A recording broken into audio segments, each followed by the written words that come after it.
நாளைக்கு என்ன குழம்பு வைக்கிறதுன்னு யோசிச்சுட்டு இருக்காம சட்டுன்னு இந்த குழம்பு ரெடி பண்ணி கொடுங்க. ரொம்பவே டேஸ்டியா இருக்கும். எப்படி செய்யுதுன்னு பார்த்தரலாமா? இதுக்கு ஒரு கப் அளவுக்கு பச்சை பயிரை நல்லா ட்ரை ரோஸ்ட் பண்ணிட்டு ஒன்றும் பாதியமா அரைச்சு கொஞ்சமா தண்ணி ஊற்றி கழுவி தனியாக எடுத்து வச்சிருங்க.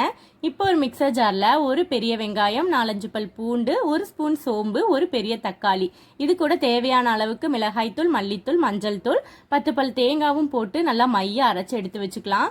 இப்போ ஒரு கடாயில் 2 ஸ்பூன் அளவுக்கு ஆயில் ஆட் பண்ணிட்டு ஆயில் ஹீட் ஆனதும் கடுகு, கருவேப்பிலை, காஞ்ச மிளகாய் போட்டு பொரிஞ்சதும் நான் இன்னைக்கு உருளைக்கிழங்கையும் முருங்கைக்காவும் தான் எடுத்திருக்கேன். இது கூட கத்திரிக்காவும் ஆட் பண்ணா ரொம்பவே டேஸ்டியா இருக்கும். இது ஆயில் அப்படியே ஒரு 2 நிமிஷம் மூடி போட்டு குக் பண்ணிக்கலாம்.